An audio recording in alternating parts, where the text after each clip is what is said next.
Live. Everywhere. On netrootsradio.com.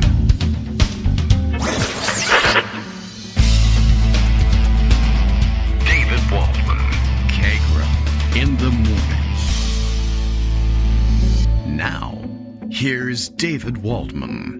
Hey, good morning, everybody. How you doing? It is Thursday, May 28th, 2026. Time to get rolling once again, and we are rolling. We're rolling in it. We got lots and lots of stories already lined up for you today, and I'm already anticipating not being able to get to all of them. How about that? I'm very much ahead of the curve. I'm very proactive on this show, trying to let you know that all the stories, well, I don't let you know all the stories. I let you know that there are a lot of stories that we're not going to get to. So it's like a cliffhanger. It means you have to come back tomorrow, but don't go away yet. That, of course, that's everybody's cue. We still haven't found out any, I don't know. I need some good things for a Monday thing. I think we've got the Wednesday thing tucked away somewhere, but we always forget to use it. And anyway, that happens on Monday, and you're not thinking ahead to Wednesday.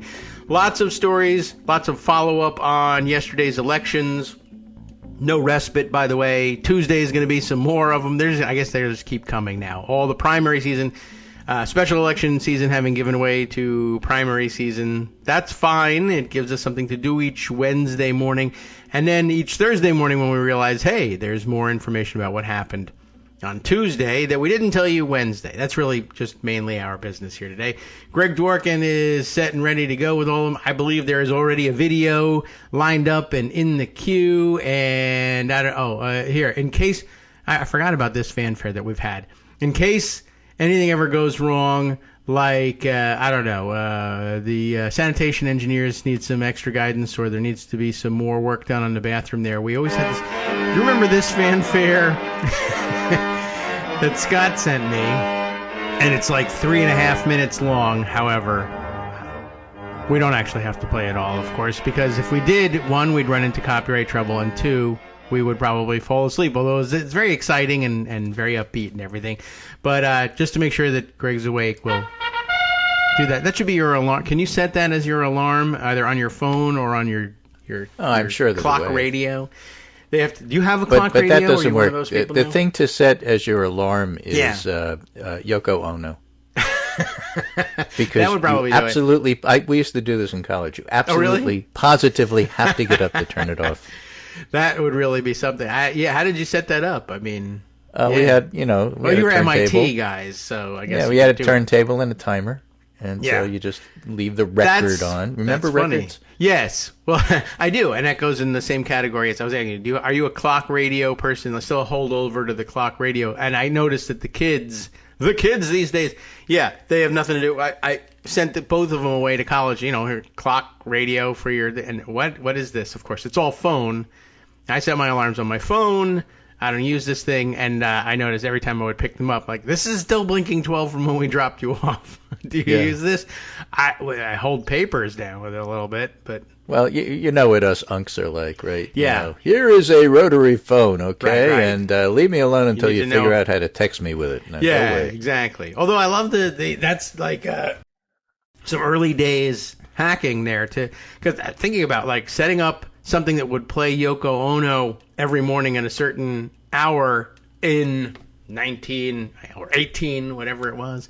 That took some engineering, but you were there. The last time the Knicks won the championship. Okay, that's a good way to describe the time span. But yeah, I guess you could do that. MIT in the news the other day or today, having some weird issues. The president of MIT with some political statements today that I haven't had a chance to read, but the news yesterday was closing libraries. Basically, the research funds are drying up, and we're going to be hurt by this. Yeah, and so are you, because, not you personally, but all of us together, because that was the statement. Like, you're the loser in all of this, unfortunately, because biomedical research that can treat illness that you or someone may come down with at some point. I don't know, thyroid cancer, if you happen to have just retired or been kicked out of the job as Attorney General, say, won't be treated as well as it might otherwise have been if this research fund dries up. And in addition, they're having to close? I don't know. But they are closing libraries across MIT, and apparently they had 4, and they're closing 3 which I'm sure Dodgy thinks, well, that's just sensible. How many libraries do you want, given that we hate reading things? There were some fantastic, incredible, beautiful libraries for studying. I'll bet. It was a great place. But let's talk about something a little bit more contemporary here. Yes, right. And we're going to start actually with Freedom 250. Freedom. I love Freedom. How about you? Freedom 250, it's a festival. Sure. It's going to be held in the National Mall. That's what they say. Yeah. And I think some of the designated invited artists. Yes. Leftover many of them from Freedom Johannes 150. Brahms. Yeah. And some of the older artists. Yes. Are OG. thinking about whether they should go or not. Yeah, they announced a lineup that did sound like it was from like 1986, 87. Well, for example, perhaps. Milli Vanilli. Yes. Do you remember anything whatsoever about Milli Vanilli? Not to be confused with Vanilla Ice. Also in there. Okay, well that's all right. Now I'm down to. I was going to say 3 things. One is that it's not Vanilla Ice. 2 is that the one thing everybody remembers, I think, if you remember at all, is that they were apparently lip syncing the whole time. Yeah, and got busted for it, and their Grammy was taken away. So it seems perfectly appropriate that Trump would invite them there. Sure, of course. And Trump, what do you mean, Trump? Well, apparently the artists weren't told it was going to be a Trump-sponsored event. Mm-hmm. When Morris Day and, as of this morning, Young MC and The Time found out that it was a Trump-sponsored event, they pulled out. Yeah, they did. They understood what was going on very quickly and said no. But the whole lineup is a little like, what year do you think it is? But then a lot of people saw it and they were upset. I saw a lot of people posting, but Morris Day at a time. Oh, come on. Why are you doing it? Young MC. And what it's starting to look like is that they said, well, we want to.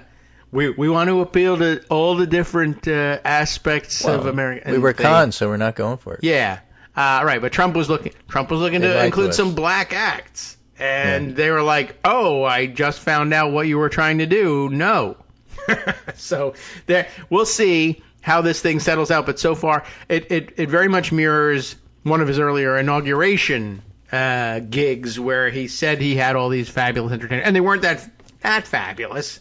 I mean, they're good acts, but the ones that were good started to say, I'm not going to that. I'll have my grandkids explain this to me, but Young MC has busted a move. Yes, he has. You need that? Which was one of his all-time hits. Yeah. I'm not certain that I can think of another one, but that might be on me. Yeah. Well, but okay. In any case, so there's that. But let's talk a little politics. All right. Since I'm hardly the person to discuss culture, since I don't know any. Okay. All right. I can tell you all about Glenn Miller and some of the great bands of the 40s, but I got to catch up on some of the newer stuff. Well, that would be considered your classic rock. See. Okay, there you go. Right.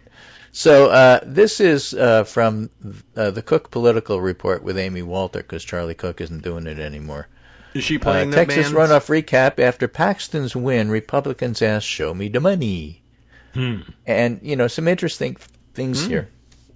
John Cornyn lost, and of course his people are upset, and I got a really nice piece on that from Puck magazine, from Abby Livingston, who used to work for the Texas Tribune, so she knows Texas. Okay. But this Amy Walter Cook Report thing, I see, has in it this little paragraph. As we wrote when we changed the rating last night, while Democrats are in an undeniably better position with Paxton as a GOP nominee, doesn't make their candidate an even bet, given how Paxton will tar him as culturally out of step with Texas. But Talarico made a point Tuesday night of reaching out to disaffected GOP voters, tweeting, to Senator Cornyn supporters, you have a place in our campaign. It was really well done. Larry Sabato captured that one. I want to thank Senator Cornyn for his years representing our state. He wrote, we don't agree on everything, but we still believe in public service. The Senator Cornyn supporters, you have a place in our campaign. Larry Sabato said, it's a smart move by Talarico. Still an underdog, it's Texas. But as of now, Paxton is so flawed, the Democrat has a fighting chance to win. I make this argument on biblical grounds. I knew that. All right. Well, then I knew we had it right, that we remembered the divorce papers correctly. Right. But there's another aspect of this, and this is something I really want you to weigh on, which is to say I'll actually let you speak for a change. This is Larry Sabdo. You ready? Getting ready? Oh, all right. Texas just threw away 24 years of Senate seniority. Ah. The other 49 states say, thank you, Texas. Huh. All right. Yes. So one of the things that people don't talk about enough, I don't think, is procedure. But another thing that people don't talk about enough is why Senate Republicans are a little upset about losing John Cornyn. Okay.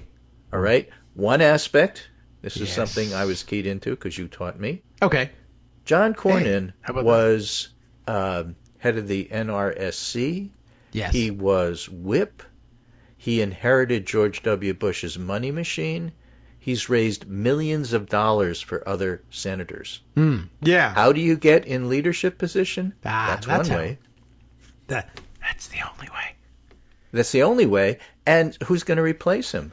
A freshman? Good question. From Texas? Oh, well, no, Ted not Cruz him. is going to replace him, and everybody hates Ted Cruz. You know, the old Al Franken line. Yeah. I like Ted Cruz more than my colleagues, and I hate Ted Cruz. Ken Paxton is probably good news for Ted Cruz. Ted Cruz is not interested really necessarily in serving with him, but I mean, in terms of like most hated senator, there's a lot of people are filing in below Ted Cruz on the popularity rankings, and it's boosting him by comparison. Yeah. But in addition, he's now the senior senator. He's greasy anyway. He's an old hand, right? You know, he's no Tommy Tuberville. He's right. He's not as weird as Rick Scott, and now he's not as corrupt as Ken Paxton. So he is enjoying the Patrick McHenry curve. Yeah, but the idea trajectory that you both lose seniority, that's the part I need you to explain. The money, I think people get automatically. Right? Yeah, to some extent. If you're raising money for people, they like you. Mm-hmm. But what does it really mean to have seniority for Texas? And the only thing that I could think of in my ignorance about how the Senate works is I'm old enough to remember Robert Byrd. Yes. Okay. He was old when you remember. I don't know how many years he was there. 30, more than 40, that. Yeah, I may have 100. Yeah, closer to 100. He spent time there. He worked his way up to seniority. He worked his way up to major committees. My point is he was able to use that to direct a lot of money to West Virginia, which wouldn't have happened without Robert Byrd. Yeah. I would say seniority somewhat less important these days than it was then, way back when. But yeah, in the Senate more so than in the House still, it does have a lot to do with your committee assignments and the prime assignments getting the good ones, and then, of course, ascending to leadership of those committees. But yeah, that's largely done by seniority, although a lot of it is controlled by how much money you're passing around, but that overlaps a lot with seniority. The longer you're there, the more time you've had to raise and give away money. So there's a lot of that network connections, and do things that allow donors to give to you so you can give to others. Mm-hmm. It's a big deal, and so I mean, it doesn't Texas mean as much automatically as it used to. But yes, Texas throws a lot of things away. That's what they do down there. I mean, they're getting Ken Paxton. He doesn't. You don't automatically bring seniority with you. That is true. Yeah, some people will remember. Okay, well, it also depends. It also helps to know what office you're going to be in, because you get a better office when you've got seniority. Mm-hmm. But that's not really the point. That's true. The point is committee assignments and money.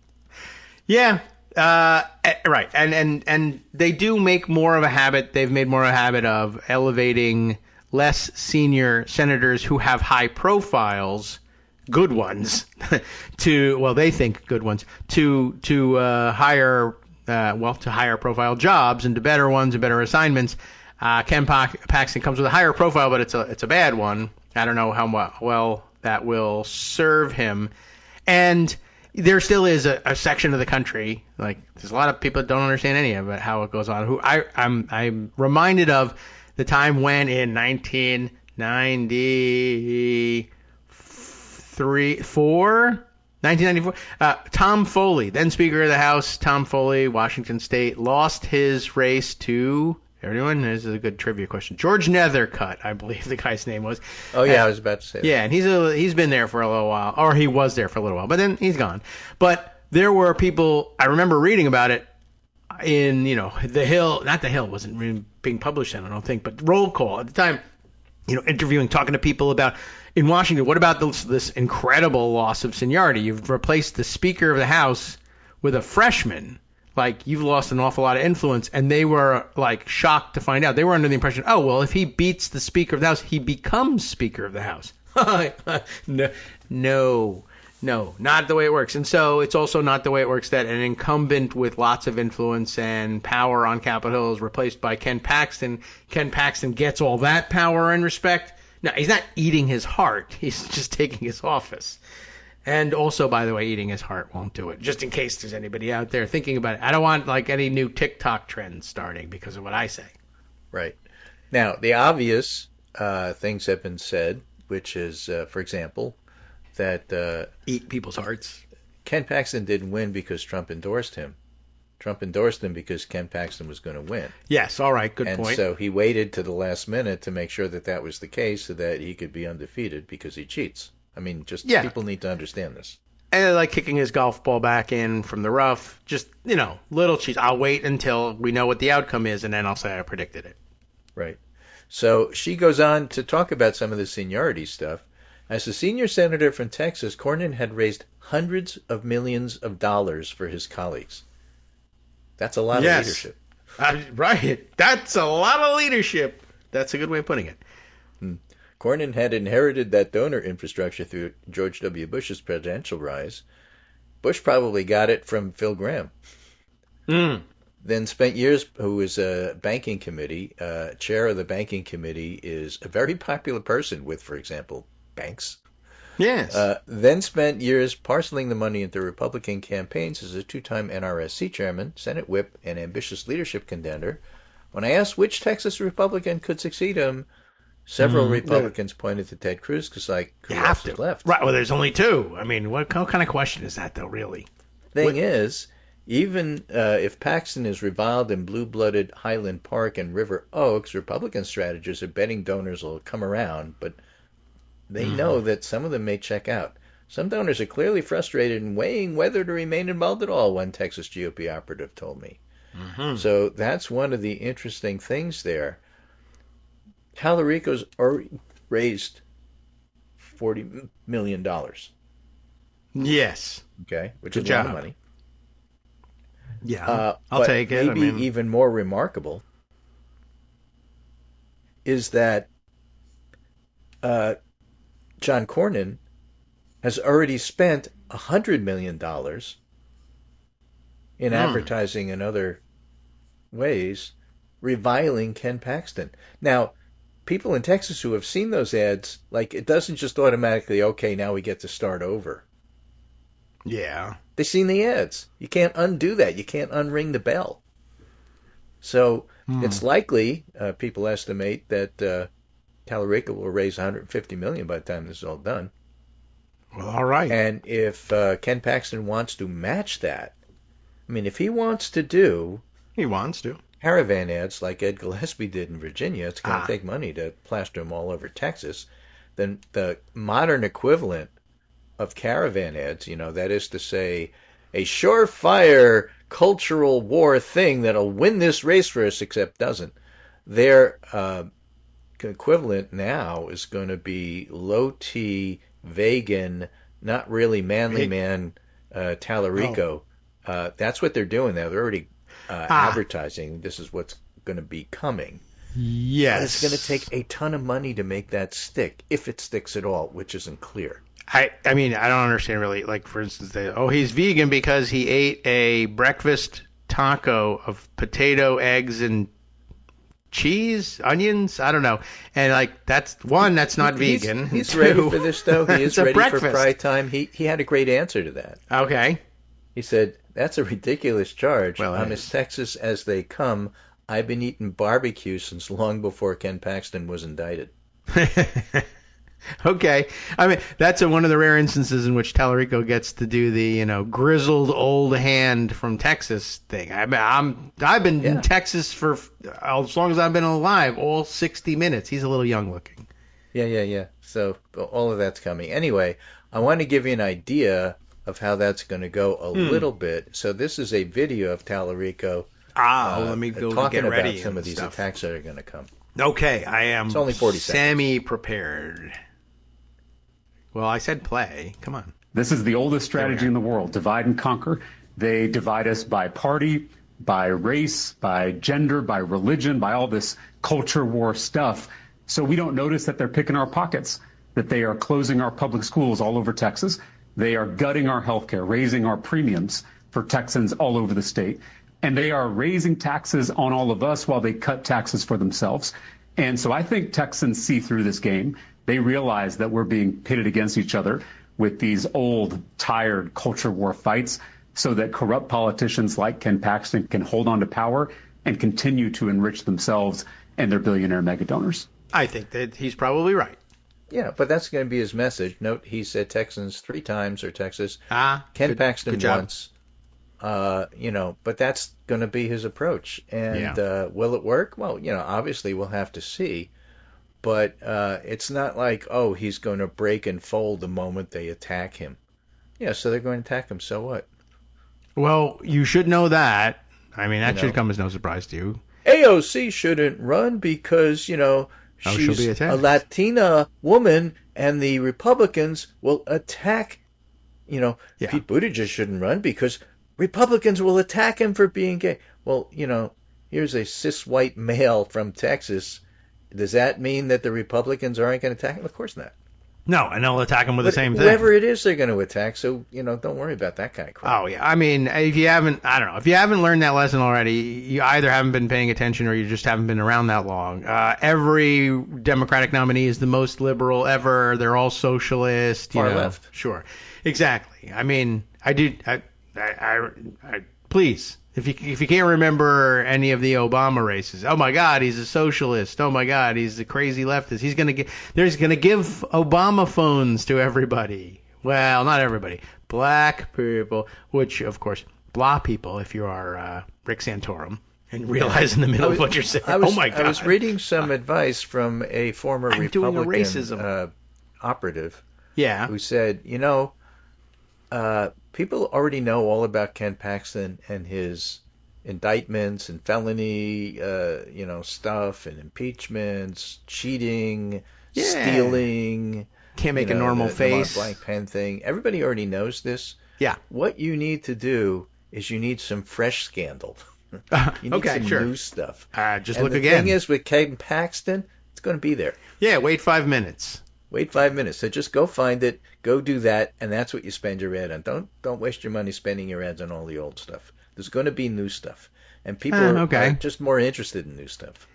Yes, true. And of course, they wouldn't have had time to try their best to debunk the new stuff. Go ahead, use it. There'll be, crutch all you want. We'll make more. Right. Scandal-wise, that is definitely true of Paxton. That's what he does. So just wait around for it, I guess. And like Trump, he can't make a normal face. He has no resting normal face. It's a very weird thing. Right. So Abby Livingston goes on to make what I think is an important point. Yes. Nobody is certain anymore what kind of opposition research sticks, thanks in part to a lowering of the bar by Donald Trump. Okay. Republicans' secret messaging sauce in 2024 that Talarico was a transgender advocate may land differently when gas prices cost $4 a gallon in Texas. And, since I don't know if you know this, but the peace talks are off again. They're on again. They're off again. They're on again. They're off again. When you say know it, I am not certain I'm not certain that means anything. I've heard of the peace talks, and I know that they fluctuate, like the power supply in my house. Peace talks, I had to look them up. I do not think they mean what you think they mean. No. They're refusing to believe Talarico could win, she says, stubbornly, despite every number polling the other way, said a Houston Republican. Polling, fundraising, all of it points to his ability to win. They still refuse to believe it. In other words, they think, just calling him a vegan is going to win it for us. That's all we need to do. Is he from Vega? Is that the issue? Yeah. Yeah. All right. Well. He's a Las Vegan. Oh, okay. That explains it. Well, look, yeah, I mean, we knew the attacks were coming, and it didn't really matter if we knew what they were going to be, because we could have predicted very easily that they were going to be nonsensical. It doesn't matter if you are running as some sort of, I don't know, if you're running as an outright fascist, they'll just say you're a socialist, so it doesn't make a difference. Right. That's so, basically she says it's the Republicans who are overconfident, and it's the Democrats that's what they do. Who have all the doubts. Hello. And because that's the DNA of the party. Welcome to the show, right? As a former Democratic office holder put it, a younger me would have been delighted about what's going on. Older me knows that, sometimes the batshit candidate wins. That's true, and that can absolutely happen in Texas, maybe more plausibly than, well, not more plausibly. Texas, anymore, Alabama, Yeah, I still think there are this states is that Roy will do Moore, this. and I think that there's an awfully good shot that Talarico wins, and I don't know that this low T stuff is really gonna. I don't count him out by any means. I mean, it's a great example. Roy Moore, Alabama was one of those states where you would say it doesn't matter that he's horrifically corrupt and molesting children. We'll overlook it. They'll overlook it anyway, and they didn't. It didn't take them long to find somebody else to come in who's horrible and Republican, but there was 6 years there where they didn't get their way, and that's what you're looking for. Right. So, okay. And as we go off for our break, Wendy Wills from Texas points out another thing which I think is important to keep in mind. Okay. Yeah, Cornyn lost big and Paxton won big, but she says, I think it's important to understand Paxton's landslide last night, it was written yesterday, Okay. It was only 4.5% of Texas voters. Only 7.5% of Texas voters cast a ballot in the runoff. Oh. There's 17 million more Texan voices to be heard. All right. Well, that would be the task then for Talarico. If you're among the 17 million that didn't speak up, now's your chance. Right. If you don't want this guy stealing your pen, which you can't afford. Hi, Kagro in the Morning listeners. This is Rebecca Romans, longtime listener and longtime supporter of the show. Do you love your non-corporatized, completely independent, commercial-free Kagro in the Morning show? Do you stand out among the crowd at the office water cooler when discussing current events because of all the up-to-the-minute news you've been brought by David Waldman? Then it's time to give back a little. David relies on contributions from listeners like you and me to keep this show on the air. Patreon.com is among the easiest ways to make secure recurring monthly donations to support the show. Patreon.com/KagroX will bring you straight to his donation page, where you can sign up for any convenient tier you like. A mere $5 a month. You'll never miss it. Works out to about 25 cents a show. That means that David is making 12.5 cents an hour, which, by coincidence, is exactly what the GOP wants to lower the federal minimum wage to. Once again, David is ahead of the curve. If Patreon.com doesn't sound like your kind of thing, there's always PayPal, or even the Square Cash app. Any way you choose to donate, please choose to donate. And thank you on behalf of David and the rest of us listeners. Thank you very much. All right, welcome back, everybody, to the Kagro in the Morning Show. We'll have to probably trim my extracurricular comments out of the edit of the show. I was just taking a look to answer the question we left floating about Robert Byrd and how long he was in the Senate, and I said, yeah, closer to 100 than we were guessing. 51 years, it looks like, in the Senate from 1959, having won election in 1958, a regular entry into the position in January 3rd, 1959, through June 28th, 2010. So it's an awful long time. And as we were talking about playing the seniority game, West Virginia, we said, is a state that knows how to play that seniority game. And as a result of playing that game with Robert Byrd, lots and lots, much more money, federal money, flowed into West Virginia, and they benefited enormously from it. It was the poorest state in the union, I would guess, or among them. And it's not much, it's not that much better off in the rankings, but it's much better off in terms of there's federal installations and jobs there that just had no chance of being created. He did a wonderful thing for his state. Black lung. Yeah, he did. And people used to criticize him for that and say, all you're doing is pork for your state. And Byrd said, look, I was elected to represent him, and by them, that's what I'm going to do. And I mean, they started out way behind in terms of federal investment there. So okay, to me that makes sense, but it's not just him. He didn't teach them this game, which is amazing because, as we said, he was in the job in the Senate for 51 years. And I went to look up because I was looking at Greg. You asked me during the break, when did he get his first committee chairmanship? And I don't actually know that, and it's not readily available in the Wikipedia.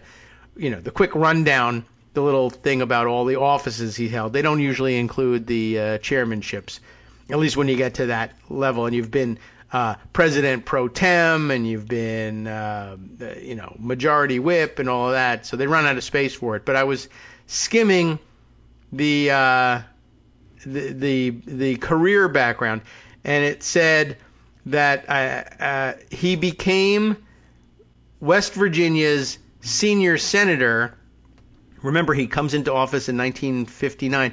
It isn't until 1985 that he becomes the senior senator from West Virginia, which means 26 years of his 51-year career. He is the junior senator from West Virginia. They knew very well what it meant to hold on to seniority and how you could direct federal funds. He was there longer than any of them, but it looks to me like I don't know anything about the history of the people he was serving with. But apparently, by the way, Jennings Randolph was the senior senator for most of that time, and he served from 1958. He comes in just before him, 1958 to 1985. So these two guys are the senators, both from West Virginia, for a quarter century. And it seems pretty clear why. And they're just both pouring money in there. It's just that Byrd outlasts Randolph and inherits the credit for having brought all that money, bringing all that money back to West Virginia. But I mean, there are some states that understand that seniority game. When that was the most important, they played it like nobody else. Right. And so, fairly speaking, you could make the case he played the long game. Yes. According to Google, Robert Byrd's first major committee chairmanship was the chair of the Senate Appropriations Committee in 1989. Wow. I mean, so he was in the Senate for 30 years before he worked his way up to that position. In other words, wow. This is worse than being a doctor and going to medical school and internship and residency and stuff. Yes. It took him 30 years to make something of himself. So I do want you, those of you who maybe have a negative impression, if you have any impression at all, of Robert Byrd, to kind of realize that. Because when we likely became most aware of what was going on politically and the involvement of Robert Byrd in it, you probably thought, well, he's the beneficiary of this crazy old seniority game. He's been sitting there forever, and he's grabbing up all the money, and up-and-comers are squashed under his heel. Because remember that it took him 30 years to get to the position where he actually wielded that kind of power. There was so 2/3 of his career is getting, or 3/5 of his career. I should not mess up that number because that's the cloture threshold now. And he had something to do with that one, by the way. But, so 3/5, 60% of his career is working his way up the ladder, and only the latter 40% is him wielding the power. Right. And so, the Byrd rule and Byrd baths and reconciliation and stuff, again, among his feathers in his cap. I'm just saying that when you look at Byrd and think, well, he was majority leader for a while, too. Yes. The guy knew the rules. He did. But that's because it took him 30 years to begin to, get there. He had a lot of practice getting there. Barney Frank, we played the other day. Frank knew the rules. And now you got these guys like Ken Paxton who come in. They don't know squat. Yeah. And you can argue that, well, it doesn't matter as much anymore as it used to, but it still matters. Because Mike Johnson and John Thune can't really get anything done. Mm-hmm. By the way, just in terms of the length of career, so Byrd served in the House before moving to the Senate, like many people do. So his federal representative career begins in 1953, again goes to 2010, prior to which he was in the West Virginia State Senate, from 1950, first elected to the West Virginia House of Delegates from Raleigh County in 1946, beginning service in 47. Man, that's quite a span. Right. So, if you happen to be interested in procedure, you get some 30-some-odd years to practice it. More than that, really, yes. if you go back to the beginning. P.S., just another note. I know everybody also said, well, what about early in his career when he was involved in... there's a whole section on his involvement with the Ku Klux Klan and his dealing with it. Which is well known. As you know, yes. As you also may know, he becomes a master of procedure. But again, through, decades of being in the thick of it, true, and serving at every level as an elected representative, he also, in the middle of all this, and I think it wasn't even until he was in the Senate that he did it, he went to law school at night while working in the United States Senate as a senator, not as an aide. I think I better not only understand this procedure, but what exactly are we doing here? What's the impact of everything we do? Passing laws in this place. I guess I'll just go to law school when I'm done working for the day in the Senate as a senator. So, by the way, that would all be time that he was not raising money to give away to colleagues later on. Maybe that's why it took him 30 years to get there. I want to understand this stuff before I rise in the ranks versus I don't care what it means. I want to rise in the ranks. Oh, the other way of looking at it is, this other guy here, whatever his name is, Randolph, the guy with two last names. Oh. I got time. Yeah, I guess that's true, too. He looks pretty healthy. I might as well use that time to learn a little bit about procedure. Yeah. And again, I don't know the that reason for those of you who may have tuned in late, the reason we're going over Why are we doing this? Yes. Is Robert Byrd was a great example of what it meant to have seniority. And yes. Ken Paxton doesn't bring that, and voters in Texas just gave all that up by getting rid of John Cornyn. Right. They did. I want to sneak in just one more mention of longevity and long service. So, of course, because by virtue of his having been the longest serving senator at the time, that's how you become president pro tem of the Senate, or longest serving senator, I guess, of the majority party. The interesting tidbit, how they have, like I said, over on Wikipedia, they tell you when he was in office as President pro tem. First of all, he was President pro tem 4 times because, party control changed. But one of the more interesting bits here is the time he spent in office in around 2001. Speaking of longevity and long service in the Senate, he was preceded in office as President pro tem by Strom Thurmond, for one thing, yes, and then succeeded by Strom Thurmond as well. That guy also wouldn't die. It's really kind of amazing. But yeah, the names that switched off as President pro tem during his service: Strom Thurmond, John Stennis, who has, I think, an aircraft carrier named after him. That's how long ago. I remember John Stennis. Ted Stevens, remember him? And Daniel Inouye as well, one of the last World War II vets in federal service. So Chuck Grassley's currently president pro tem, right? And he's from like 18 something. Republican. Who would be the Democrat should they change parties? I don't know offhand. Let's go. I'm trying to think of who's super old and has been around for a long time. I don't know. Let's. I'll figure it out while you think about new stories. How about that? Right. I'll jump in. That's okay. It's my job to bring up this. These are the kinds of things that interest me. The election's over. Is there anything more to say about that particular election? Well, a couple of things. Mm-hmm. First of all, Republicans, of course, who had been denouncing Paxton as a crook, a thief, a liar, a scoundrel, immediately started scrubbing all of their old tweets and social media posts.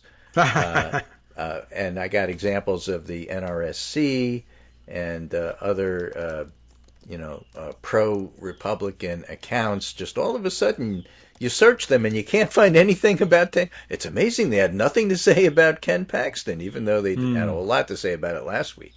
But all of a sudden, even these pro-Cornyn Republican places have no information anymore. People like John Thune and others, immediately pivot to, okay, well, he's our guy, so I guess we have to support him. Whether that's enthusiastic or not, a vote's a vote. Yeah. So you're not going to have people, and look, let me just give you a contrast, and you can make all the case you want about why it's okay. All right. I don't think it's okay. Oh. All right? John Thune, John Cornyn, and a whole bunch of other senators who hated what's going on have already endorsed Paxton. Okay. I'm waiting for Jasmine Crockett. All right. I don't think so. We don't have time for this shit. Yeah. All right. I see what you mean. Why? What? I would have guessed that we wouldn't have to wait. Need to do the work? Yes. Is anything owed to him? No. That's not what I'm saying. No, I see what you mean. But it's time.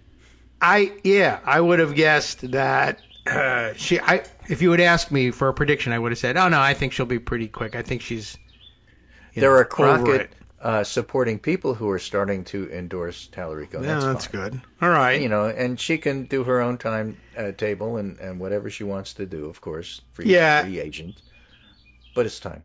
Okay. The primary's over. I will agree, and I don't know who knows what the timing is she's waiting for. I don't know if she's really going to be a holdout or she's just like, well, I want to the weekend just to kind of get my head around it, and then I'll go do it, or is she dragging her feet? This is getting to the point where you can have an extremely logical, well-thought-out reason for why you haven't endorsed. I don't care.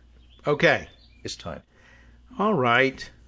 I can imagine it. So I think maybe the president pro tem, or the longest-serving Senate Democrat, might be Patty Murray. Ooh, that'd be interesting. Yeah. And she has served as Senate president pro tem before, although... Oh, she has. Okay, so she had a moment, I think. Yeah, and I don't know. I went to Google the question, and of course, up front they offer you the AI answer, which was, I think, wrong on 2 counts. Well, if you ask him if Patty Murray has ever been president pro tem, and the answer is yes, then okay, not be the you don't case. just drop somebody in the Senate who suddenly has more seniority than her, so it's her. Yeah. Right. I don't understand this. So I had seen that she was listed as having served as president pro tem from January of 23 to January of 25. And then, but if you Google, AI says, I Google, so who's the longest serving current Senate Democrat? And they said, oh, Ron Wyden. He assumed office in 1996. That's after 93. Also, Dick Durbin, who came to office in 1997. Yeah, but isn't he leaving? That may be. Yes, but nowhere in the AI answer does it say, oh, well, actually, now that I think about it, Patty Murray, 93. Yeah. So, well, look. Check your work, I guess, is all I can tell you. If Patty Murray in 2023 became mistakes. first woman to ever hold the position of pro tem, president pro tem, then it's still her. Yeah, right, because she's still there. So, by the way, has been in party leadership since 2001. Yeah. There you go. So that's a while. Yeah, she made it there very quickly. So 1993 but it took her 8 years to get to DSCC chair. Right. Which was then giving out more money. So Greg Sargent had a piece looking at young Ken Paxton and his non-leadership, non-long-serving position. Right. And says, Talarico does have a path to victory here, despite what Amy Walters says. And Cook Political is very conservative in the classic sense, which is to say it takes them a long time to change their ratings. It's just that it's narrow and difficult, says Sargent. Here's what it looks like in simple terms. And this is from Texas Democrats I talked to. Okay. You have to persuade indies. That's why he was very nice to Cornyn. Yes. You have to persuade GOP voters. That's why he was very nice to Cornyn. Mm-hmm. And in addition to that, you have to match whatever Beto did in 2018 with Latinos and black turnout. Black turnout has a lot to do with his relationships with Jasmine Crockett and those who voted for her. True. So he does have work to do there, and he needs to do the work, but hopefully something fruitful will come from that. And as far as Latinos go, that's exactly why the GOP is going with the low T, he's probably gay whispers. Yeah. Because they think that that's how you win over Latinos, because Latinos don't really care about how much gas costs. True. So remember that the choice, given that Ken Paxton was probably going to win this race, the choice was, either should we choose the person who's going to have to overcome attacks as being gay, or should we have to overcome the attacks that are racist? Which one do you want to do? They're both kind of, they're both insane, and you got to deal with it. Which one do you? I can handle both. I don't think it makes any difference in that respect. But yeah, have you thought, well, he'd be afraid to attack Jasmine Crockett? No, that was never going to happen. So right. The MAGA rage, the hate. Greg Sargent writes, the yes. juvenile name-calling, the bottomless corruption, the seething contempt for public service, Paxton has exhibited all of that. If there were ever a time the Democrats might pull off a Texas miracle, this may be it. This isn't just due to the standard reasons. Trump is highly unpopular, and that's probably the key thing. Yes, okay. If you want to not pay attention to anything else, Trump's popularity is underwater in Texas, and that's what matters. Trump is highly unpopular. Paxton is deeply compromised. Talarico is a formidable fundraiser. But there's something more subtle. Paxton's ugly MAGA credentials provide an unexpected opening for Talarico, who's a seminarian as well as a state legislator.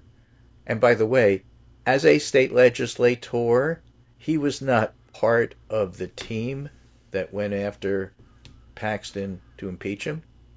Oh, no? But he was there and heard all the stuff, probably took notes. Okay. Well, and certainly Republicans went after those that did. You start to impeach somebody, and you probably remember this from the Trump impeachment, since we had a couple of recent examples. You have well-skilled, diligent lawyers, I'm thinking Joe Neguse and others, Adam Schiff, who spent a lot of time making the case as to why Trump needed to be indicted. Yeah. Paxton, I'm sure the same.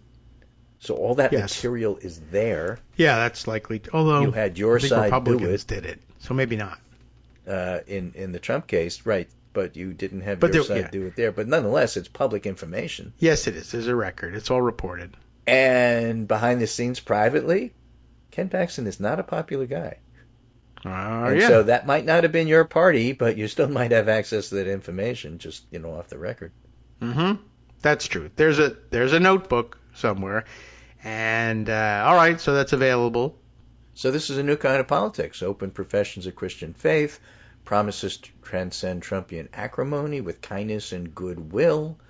And is that new? A lot of the answers that he has to what the Republicans are going to charge him with, from heresy to low T to whatever they want. It's going to be. People even know what that is? That's not the way Jesus would respond. I love you anyway. That kind of stuff. Look, it's going to play there. I guess. Does that mean he's going to convert evangelicals? No, but that's not what you're trying to do. You're trying to convert indies and people who are unhappy with the price of gas. Yes, true. All right. Well, certainly got his work cut out for him, but it's entirely doable. People are getting a little bit fed up with. I understand. I guess they're just getting tired of culture war stuff when they're like, no, honestly, seriously, the prices, please. I need some help. Angry people vote. If you want to get a non-voting state like Texas, remember the statistics we were given right before the break.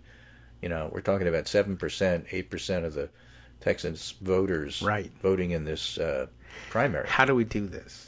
Yeehaw! Well, gas prices will do it. You get them angry. Yeah, that'll. Oh, right. Angry people vote. Remember, they all drive gigantic Cadillacs with longhorns on the hood. Yeah. That's Texas, I think. Exactly. So they need to. Those things are expensive.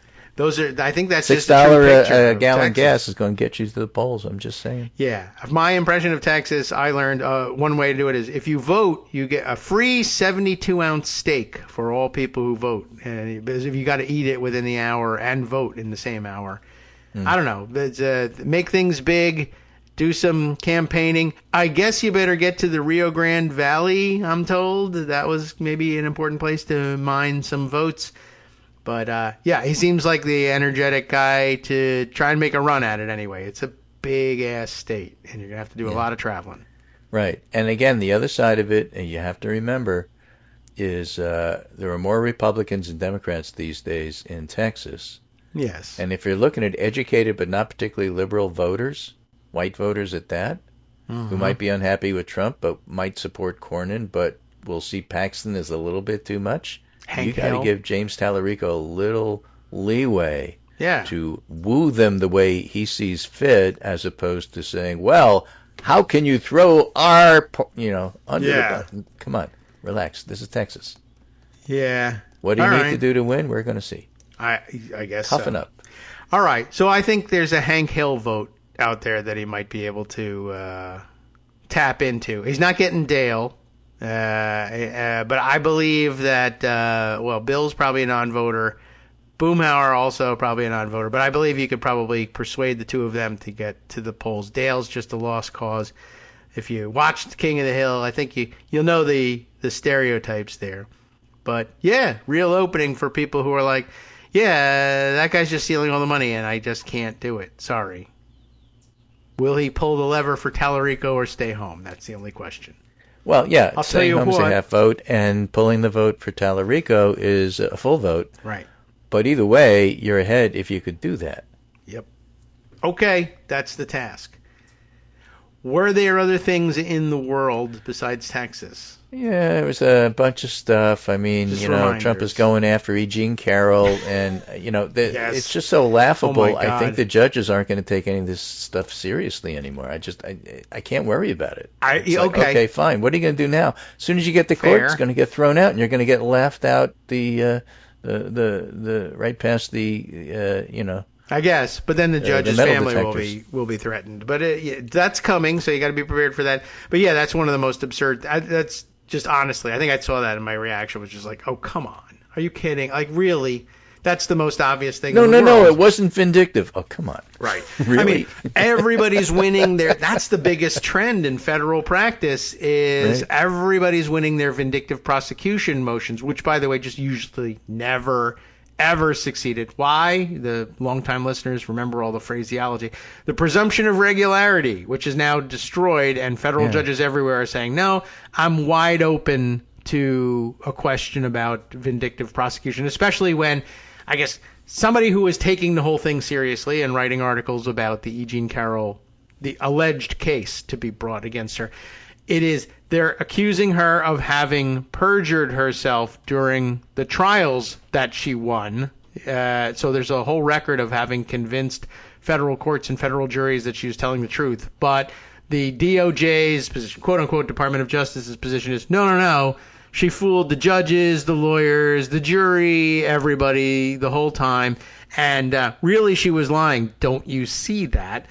So not a particularly substantive case, but also somebody pointing out incredibly rare to bring a perjury case over a now closed federal lawsuit. Even rarer than that, bringing the lawsuit against the party that prevailed in that suit. Like very often they'll say, well, somebody lost the suit, but they were so desperate to win that they perjured themselves and we caught them along the way. Very rarely the case where it's like, no, you won. But this so-called perjury has absolutely nothing whatsoever to do with the substance of the case. No. It's a bizarre, it is exactly what it looks like on its face. Everybody can see that right away. It's outrageous. That's good news. PDQ Bach, when he was, Peter Schickley, when he was doing fun satire concerts, PDQ Bach was the illegitimate son of Johannes Sebastian Bach, and his music was outrageously funny. Not doing America because it was 250. brilliant, because it incorporated all the elements that made you go, huh, really? And they got away with this? So he used to give concerts, and I went to many of them, and in every single one, he would take the playbill program and said, thank you all for coming. Before we begin tonight, I really have to apologize for the program. There's some outrageous typos in here and mistakes, and I don't know how it happened. It slipped by our people. But I really, and he'd have you go through the program, pick up the program, look at page 17, and you'll see there is a period that's missing. Okay. And now we can get back to our regular concert. Oh, I see. And that's totally irrelevant to anything, and that's what this lawsuit feels like. I guess so. Yeah, I mean, because it's entirely made up, and it's merely. I don't even ever recall hearing, and this is the deniability of it. Trump will say, "I never told them to," and I don't recall him saying that he was going to go after her. But it's very clear that this is one of the. Won't anyone rid me of this meddlesome priest thing? Look, I have a list of enemies. Everybody knows who's on it. Even if I can't remember who my enemies are, you probably can remember accurately what will make me happy. Right. And that's what Todd Blanche is up to. Right. Why Todd Blanche isn't disbarred already, I don't understand. I don't know. No one can bring that yet because I guess he's still acting attorney general, and I don't know. I don't know how long. I don't know how you bring those charges. I guess you could do it. But, yeah, you risk, of course, becoming the target of vindictive prosecution. Whoever gave him his license in the first place, whatever bar association he belongs to. Well, the one we want to get him disbarred from is D.C., so we'll start there. But, yes, also, by the way, this is being handled, for whatever reason, by the assistant or U.S. attorney that was just completely destroyed and losing the cases and having to dismiss all the cases in Chicago. I don't know how that got there because Eugene Carroll's not from Chicago, but who knows? I don't know. Maybe that's like, well, you just effed up so royally you're going to lose your job. If you want your job back, I need you to prosecute Eugene Carroll, do something outrageous. There were two things that happened in Chicago that were just absolutely outrageous. Okay.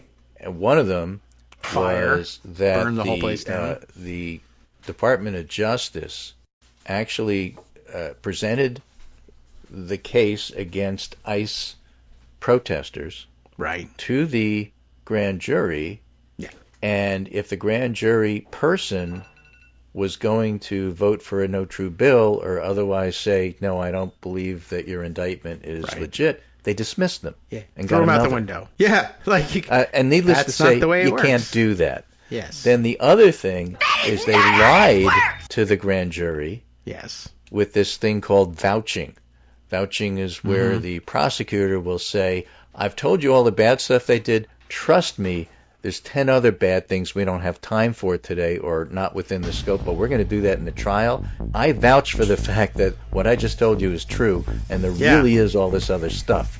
And apparently they lied about that, and the judge was just outraged and said, for those two reasons as well as 3 or 4 others, you're out. I mean, this is garbage. Yeah. I am throwing this case out. Those people need to be fired. So if you're going to try to, in that background, with that background, if you're going to try to sue Eugene Carroll for garbage stuff, it ain't going to fly. It ain't going to fly for Comey. It ain't going to fly for Letitia James. None of that stuff. It's just not going to work. All right. Welcome back, everybody, to the Kagro Morning Show here on Netroots Radio. We were having a second show in the background, and there's an awful lot. We got to do a little bit of editing magic here to make sure that those of you who are listening live can come back for the podcast and hear the very end of Greg's comments, and you should have heard them. It was a wild ride, I guess. In fact, I got tape of it. Curtis? I'll send it to him because he yelled at me today. Hey, Curtis, you're a scumbag like I said all along, all these months. You got 8% of the vote. You split the vote for the $7 million. You were a scumbag. I hope every New Yorker spits in your face every single day.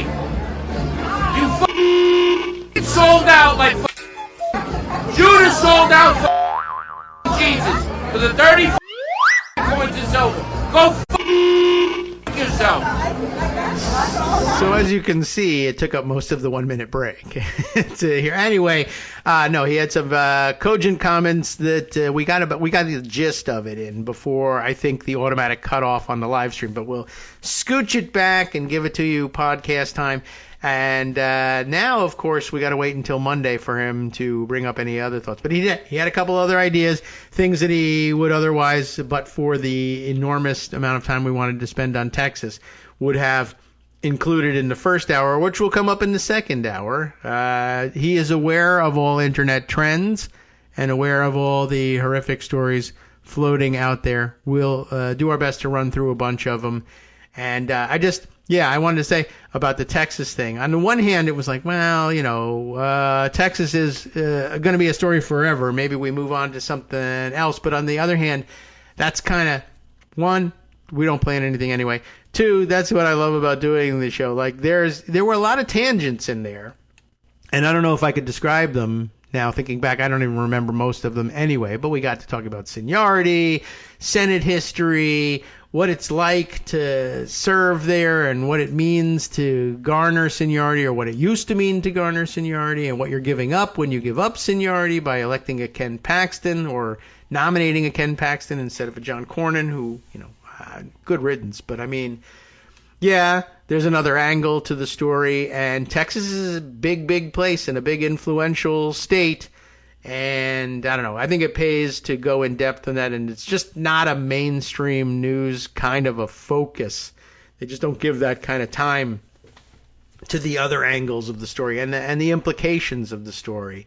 So, I don't know. I'm proud of what we do there, and so I'm glad we spent the time on Texas. Now, as for the other crazy stories working their way through the morning mix, the one he mentioned on his way out the door, in secret, behind the scenes, where you couldn't hear it, is one you've probably already seen as well. It's he mentioned the America 250, or whatever they're calling the Freedom 250 concert that they've put together, but they didn't put together. I mean, that's actually probably a better way of mentioning it, is they didn't put anything together. It's kind of a Trump and paperwork situation, I think, what's happening. The lineup that they announced, not only very quickly did we see people saying, no, I have nothing to do with it, and I never want to have anything to do with it, but it's now highly questionable whether any of the acts, whether it's legitimate or not, whether instead it was just somebody who wanted to please Trump by pretending that there was a lineup of, if not contemporary leading artists, then at least recognizable names, and many of them, of course, from the 1980s and early 90s, when Trump's brain was finally frozen. But yeah, where's the I wonder if I can even come up with the list now anywhere. I mean, it's kind of long gone, but again, 80s stuff. I think, I don't know, what else comes to mind? Bret Michaels, right? CNC Music Factory. I don't even remember what else. But the lineup, Vanilla Ice, of course, which I think mentioned somewhere along the line. But I think he's kind of gone MAGA. I'll have to just look in the news for it, because it's no longer floating around all over social media. But I guess, yeah, what I'll find, here's the announcement. Okay, so their official announcement from freedom250.org. The rest of the mentions are stories about who has dropped out. I should probably read those, really. But a quick rundown of the special guests, speakers, and performers. This is how it's announced in the press release. Special guests, speakers, and performers, music icons. Right? Special guests, comma, speakers, comma, ampersand, performers, music icons. So a little bit of a punctuation mess there. And I guess I don't know why they put music icons last, because that's the first thing that they list. And then the guests, speakers, etc. are either people you don't know or haven't heard of, or actually it looks like it's all the patriotic music stuff, the military fife and drum bands, that kind of stuff. So I don't know who their other guests and speakers might be. Anyway, musical icons, or music icons as they put it here. Martina McBride, who, that doesn't ring a bell for me, but the answers are here. 4-time CMA Female Vocalist of the Year and Grammy-nominated performer. So, I don't know. In country music circles, household name, I guess. 4-time CMA Female Vocalist of the Year. That's not nothing. It's just not in my world a big deal, but okay, great. I don't know when that was, but I wouldn't be surprised to find out it was in the 80s, 90s time frame. CNC Music Factory, which, that's a recognizable name too. They haven't, I don't think as yet pulled out, but I guess that's next. Vanilla Ice, Milli Vanilli, who, I don't know, did we make mention of the fact that one of the two performers, who was only lip syncing anyway, is dead? So, that happens a lot in bands, particularly, and people get replaced. I don't know who else is in Milli Vanilli, and I guess it doesn't matter because they're lip syncing. I don't know. That's a weird inclusion. Young MC, who says, no way, I'm actually not going. I think he did say, I was booked, but then I found out that this was going to be a politically charged event, so I just don't want to do that. Legit. The Commodores, who, also are none of the original guys. I think one original person. But again, I wouldn't even really have placed them. I guess maybe early 80s they, would have spanned. I mean, they've been around and performing the whole time, but in terms of their recording career and top of the charts and everything. Morris Day and the Time mentioned as well. And what time is it? It's time to find out that this is a stupid event and I don't want to go. So he says no. Flo Rida, multiple platinum global hitmaker, behind the chart-topping anthems like Low, Right, Round, and Good Feeling. And I don't know if he's a family-friendly act necessarily, but we're all adults here. Anyway, maybe I guess it's a contest between, to me, probably CNC Music Factory and Flo Rida just saying no to it. But I don't know. I'm not sure where they are, where he is mentally and all this. And then Bret Michaels, whose name might ring a bell for you, possibly as an independent, a solo act, but he was from the band Poison, also, quite 80s. So there you go. So what was it? 1, 2, 3, 4, 5, 6. I think it was 9 acts announced, and 2 were immediately out. So that's pretty bad. Anybody else exiting? Variety would be a good source for that. Their headline, I'm sorry, I'll be redirected to their headline in 14 seconds. Now here it goes. Young MC, Morris Day. Here's the headline. Young MC follows Morris Day in exiting DC Freedom 250 Festival over Trump connection as CNC Music Factory weighs options. So we were right about the next one to consider dropping out. That would be fully 1/3 of the acts listed, by the way. And if I had to guess, Flo Rida possibly next one out the door, which basically, what am I doing? I'm telling you, acts that are black. They're saying, we don't want to be used for this. And I think you should expect them first. No obligation on their part. A payday is a payday. But if I had to guess, that'd be where I'd put the weight. And Vanilla Ice, I think, is just fully MAGA, so I guess he stays forever. Okay, just wanted to bring that up. But the one that Greg was pointing to was another America 250 stunt. And you've probably seen it already, and you probably could have guessed this was coming just based on Trump's brain and the 250 thing, right? He's already said, I'm going to very strongly looking into pardoning 250 people because America 250. There was another 250 thing that he said he was going to do that didn't make any sense either. And I'm already forgetting what that is. And now the next thing that doesn't make any sense, but I'm going to do it anyway because 250. Trump appointees, it's not me. I don't know who they are. I'm not familiar. They're coffee boys. Trump appointees push $250 banknote with his portrait. They want to come out with a new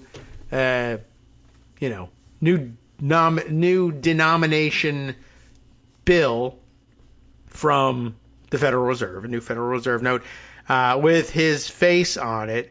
And astonishingly, but it still surprises me that this happens, but I think it just keeps happening. I don't think Trump can see anything. I doubt he can hear anything. He's just Mr. Magooing his way through life, but he's the president of the United States, allegedly. So it's bad. And anyway, they're like, we put your face on something. And I think he can recognize his face, but I don't think he can critically evaluate the pictures anymore. He's never had an eye for that, quite honestly. He loves the scowl picture, for instance, and he doesn't really, I don't know why he doesn't do that. I mean, his smiles look worse, but still, there's got to be something else you could do. And AI should be able to put a countenance on my face that looks semi-normal, but so far they're not using it.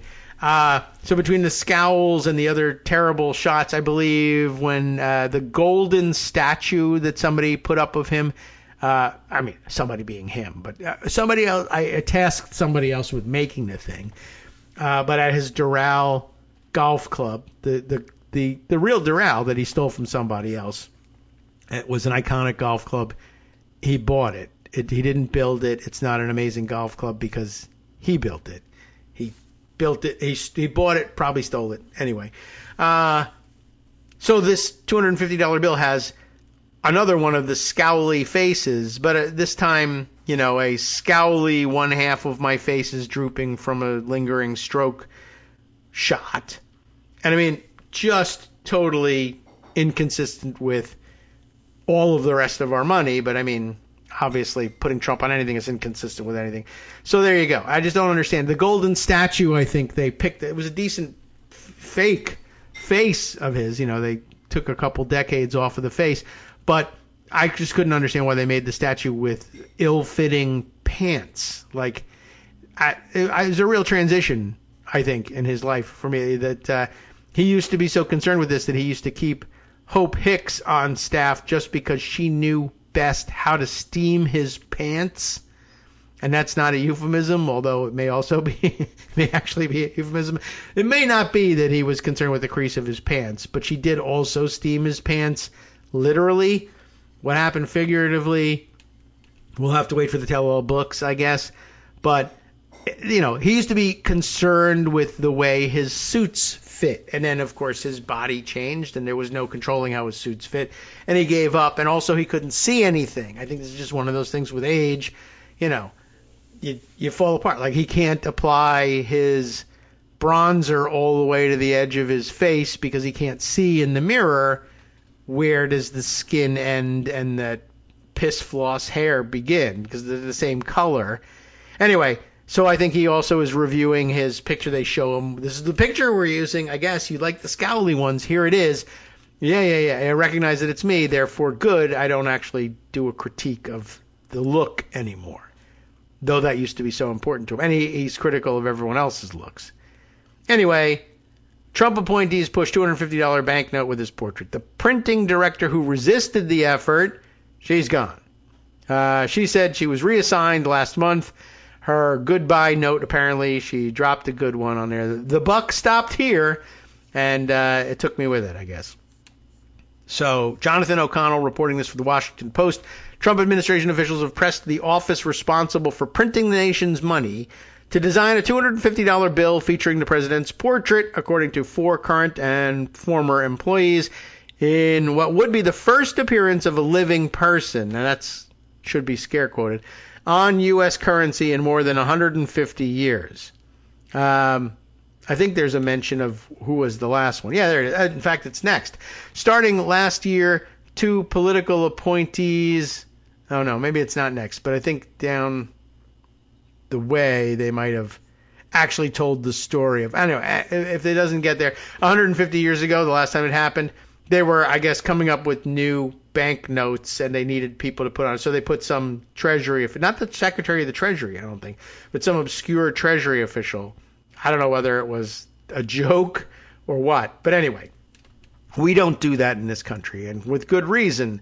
And it's why the No Kings protest name sticks. Like, the reason we don't do living people on currency is because that was something monarchs, European monarchs, did, and we don't do that.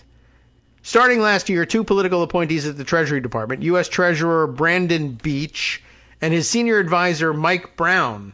Heck of a job, Brownie. I think it's a different Mike Brown. I think there's probably 250 million of them out there. But anyway, they repeatedly urged staff at the agency's Bureau of Engraving and Printing to prepare prototypes of the note, according to the employees, who said the move raised concerns. Pardon me. The move raised concerns because federal law currently allows only deceased people to appear on bills. So I have a proposal for you if you really want to do the Donald Trump one and keep it legal. Let's keep it legal, boys. But I don't know if you want to talk about this one, but I got some ideas. The employee spoke on a condition of anonymity for fear of retribution, and you should always fear retribution, because duh. As part of the effort, Beach in August and September provided bureau staff with mock-up designs for the note, including one that shows President Donald Trump's face in the center of a $250 bill between the signatures of the president, which is not usually on Federal Reserve notes, and Treasury Secretary Scott Bessent, according to one of the employees and records reviewed by the Washington Post. So not only does he put his face on it, but he's also going to sign it. The artist who said he designed the mock-up told the Post that he had spoken with Trump about it. So it's a true blue Trumper, I guess, who's the artist who did the thing, as opposed to, AIing it or cut and paste or whatever. British painter Ian Alexander, and by the way, he spells his name with an extra I in there. It's a very British thing to do. I-A-I-N. Ian Alexander said Trump endorsed changes to his original design, such as adding the colors of the American flag and a logo commemorating the 250th anniversary of the nation's founding. So that's the excuse for slipping it by. On the one side of his portrait is the Treasury Department seal. The other side says 250 and then the word America across it. That's, I guess, the official logo. America 250, and then it says anniversary underneath it.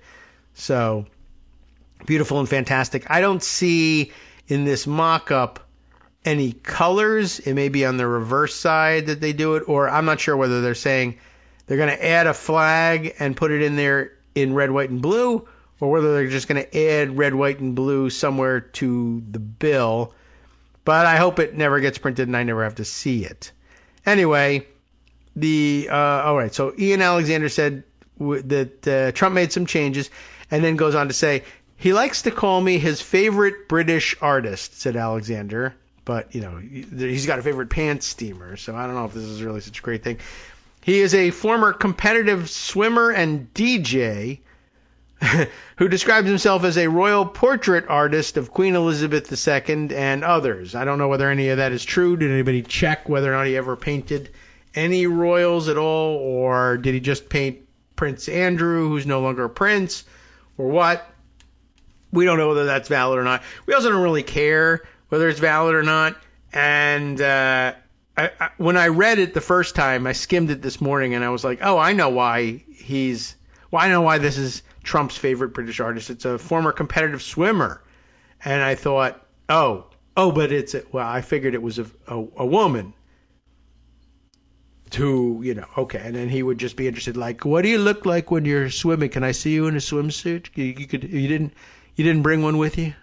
That's all right. There's plenty of them in the changing room right here at Mar-a-Lago. There are no cameras in there. Go ahead and change. But I don't know. It's a guy, so I guess he's okay with that. I mean, why not? But I thought he would have picked a woman so that he could look at her. Anyway, he can't see, so that's the answer. No living person has appeared on U.S. currency. Here's the story. I knew it wasn't here. No living person has appeared on U.S. currency since 1866, when it was outlawed after the image of a mid-level Treasury bureaucrat showed up on a 5-cent note, by the way. So back in 1866, they had cent notes. Legislation that would allow Trump to appear on a $250 bill was introduced in Congress last year to commemorate the nation's 250th anniversary. So if you were thinking, that was one of the dumb things they put through, and I guess it's legal now, although it really isn't. It isn't, because the bill never passed. They just never did anything with it. But it was introduced, so therefore something. In a statement, a Treasury Department spokesperson said the printing office, quote, is conducting appropriate planning and due diligence, unquote, in response to the proposed legislation. Now, that's interesting boilerplate thing. I don't know what, I'm sure there is really normally due diligence you have to do in bringing out a note, but I don't really know what diligence, certainly they're not doing anything diligent in this. I mean, if you do due diligence in can we print a $250 note with the current president on it, what does due diligence tell you? Well, there's a law forbidding this. Very quickly that comes up. But we're going to plan to bring it out anyway, either because we hope Trump will die. That could be, and they don't actually ask them whether that was the motivation. But, whatever they did, it isn't due diligence because, like I said, it takes about 15 seconds to tell you. What would due diligence tell you? We can't do this. So there's no way they did their due diligence, and you should just recognize that right away. Should this legislative mandate be signed into law, the BEP, Bureau of Engraving and Printing, is moving proactively to produce a $250 commemorative note which will appropriately recognize, no, that's not true, the 250th anniversary of our great nation, the statement says. It's the most inappropriate thing you could possibly do. Why? Not only because Trump is ugly and horrific and you shouldn't have to look at him, not only because he picks dumb pictures of himself, but because, remember, this is the 250th anniversary of our independence from Britain, which is one of those European monarchies which does in fact put living heads of state on their currency, and we very pointedly rejected that unless we didn't. There you go. The director of the Printing Bureau, Patricia, known as Patty, Solimene, maybe that's the pronunciation of Solimene. Well, she and other staff repeatedly explained to Beach and Brown that there were legal and procedural obstacles to producing the note and that it would take years longer than they envisioned, the four employees said. Because there's a real process. You really have to design a thing. You have to have anti-counterfeiting artwork on there and other technology, et cetera, but they're going to skip all of that because they plan to counterfeit this stuff and use it themselves. So what's the difference? And also, who cares? The president says he wants it now, so we got to make it now, even if it ends up looking like monopoly money. Besides, other countries have things that look like monopoly money. Why can't we? Okay. So there's the due diligence. Patty, Solimene, and others said, well, we know it's illegal. We'll tell the higher-ups, and they'll ignore it. Okay. The two political appointees were dismissive in response. Two of the current employees said, she had told them that we're not authorized to do this. We can't progress any further, and all the stakeholders have not even met to discuss the next steps, said one of the employees. Currency often takes 6 to 8 years to produce a new bill, particularly one of such high value. Like, there really are things that go into it. I don't know what all of them are, but surely that's the sort of thing that Trump would dismiss. They said, any other president said 6 to 8 years to bring out a new bill. I did it in 3 days. I just told a guy to Photoshop one, and we just did it. The end. Solimene said she was abruptly reassigned from her post by Treasury Management on April 27th, writing the next day in an email to colleagues that she was leaving with a, quote, heavy heart. She wrote in her goodbye email, a copy of which was obtained by the Post, that she had been reassigned to another job in the Treasury Department, janitor, I guess, and that her departure was, quote, not my choice. She added that she, quote, never sacrificed the values or character of myself or the organization and always prioritized the U.S. currency program and the value each employee brings to the mission. The buck stopped here, she wrote. Solimene did not specify in the email why she was reassigned and did not return calls seeking comment. A 24-year Army veteran, she had been the first female director of the Bureau, so she was going to get axed regardless.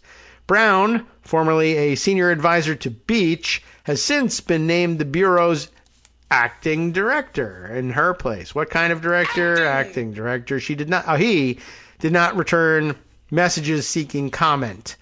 The Treasury statement said Beach has, quote, never asked staff to print the bill before congressional passage, unquote. The agency declined to comment on Solimene's reassignment. The White House did not respond to requests for comment. But, by the way, since the House and Senate are on break this week and getting ready to leave by August, although we need to have this thing, he wants to roll it out for July 4th. Like, they're not going to be able to legally print this thing before then, so they'll just print it illegally, and we'll all stand around and wonder what we can do about it. Solimene and her staff had consented to another administration request to print $100 bills, which, are already in existence, featuring Trump's signature, according to four employees. They said those bills, the first in American history to bear a sitting president's signature, are currently being printed at the Bureau's downtown Washington facility. I don't know if there's any prohibition against it. I guess there isn't. They're being printed. Well, no, that's not reason to believe that there's no prohibition against it. What, am I crazy? All right, my brain fell out. Sorry. Based on the recommendation of the U.S. Treasurer Brandon Beach, Secretary Bessent will recognize the historic achievements of our great country and President Trump by adding his signature to the currency, the Treasury statement said. Oh, well, I mean, that doesn't make any sense, but apparently he thinks he has accomplishments. While no law prohibits printing bills with Trump's signature, U.S. currency experts say that producing a $250 note featuring the president's image would run afoul of current laws. Yeah, we know that. One states only a deceased individual may be depicted on American currency. We know that. Another specifies which denominations the Bureau may produce. Aha! Larry R. Felix, he'll come back and tell you a little bit more about this right after this break. Hi, it's me, David. I mostly do the commercials around here, too. Have you ever thought you'd like to do a show like this one, but a lot shorter? Maybe without necessarily waking up early each day, or even, let's say, working at it each day?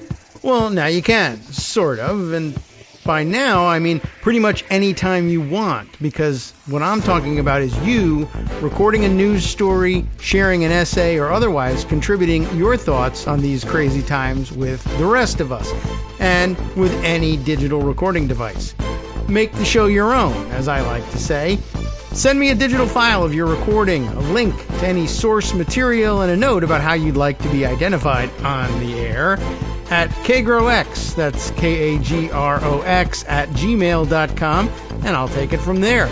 Don't worry about those ums and ahs either. I sure don't, but I'll even do my best to edit your submission down into a nice-sounding dispatch from the field. So come on, everybody, make the show your own. Help me prove once and for all that I'm not just imagining this audience.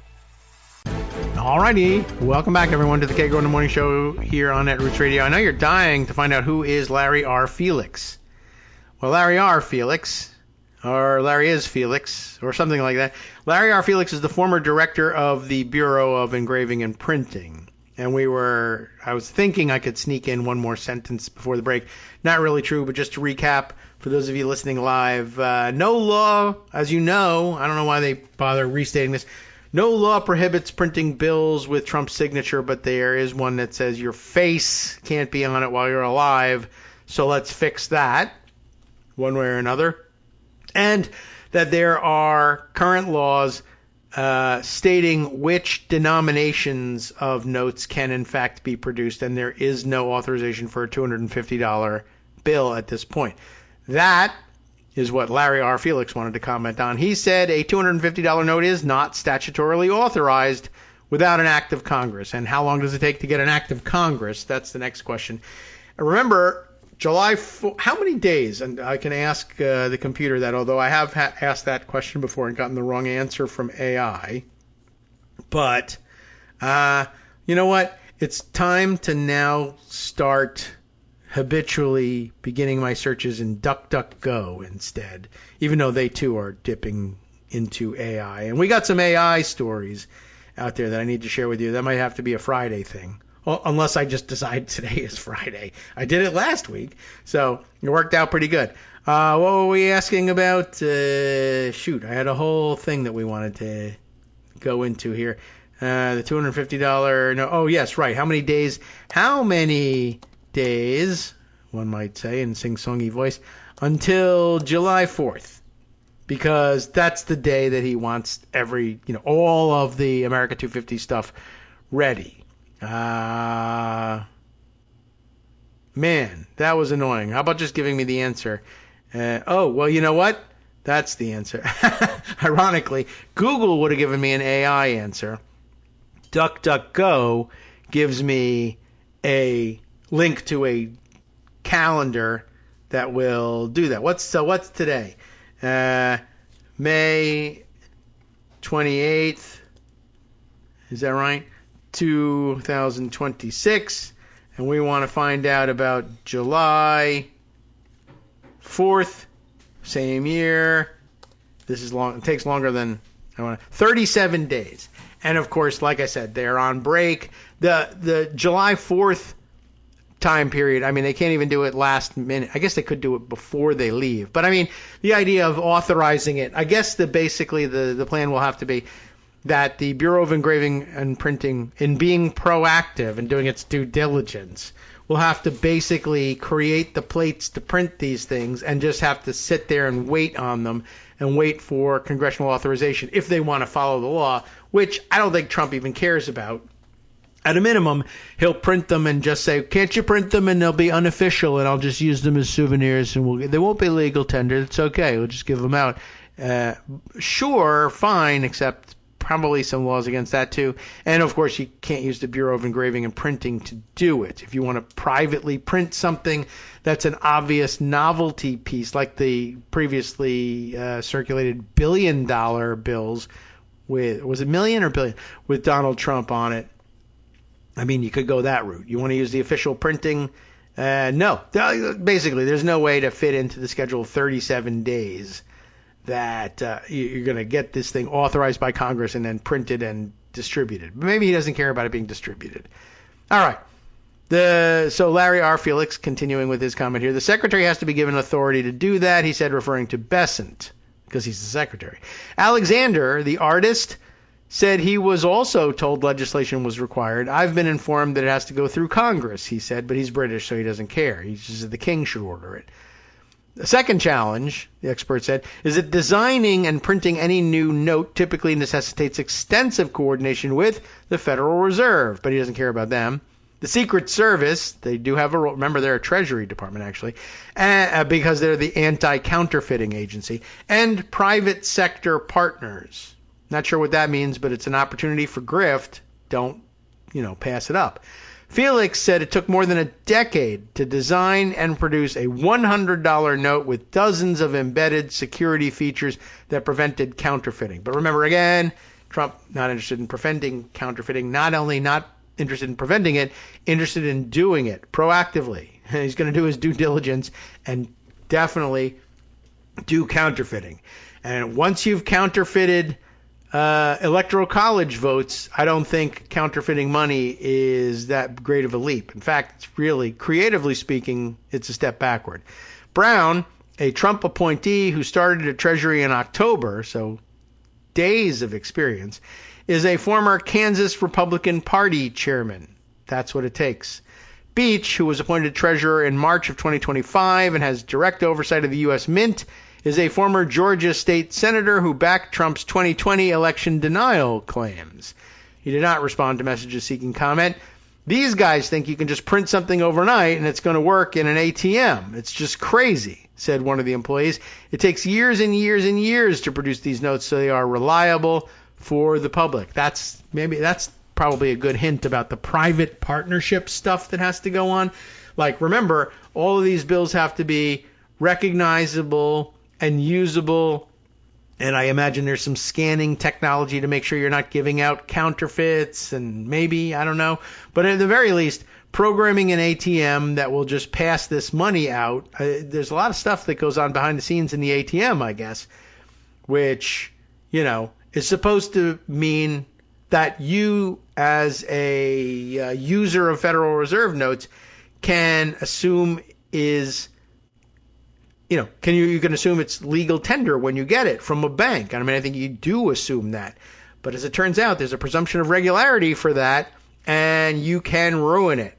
So they're gonna, because why not? And if they destroy everyone's faith in the currency anyway, that's fine, because I've got a substitute in mind for legal currency as we currently understand it.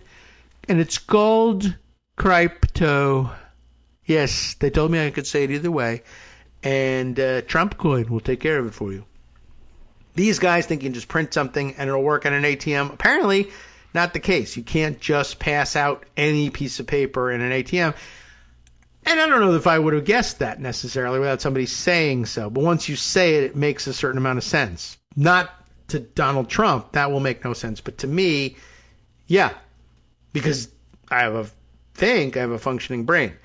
The effort to make a $250 note coincides with the Trump administration's plans to celebrate the 250th anniversary of America's founding starting this July. I think we all gathered that.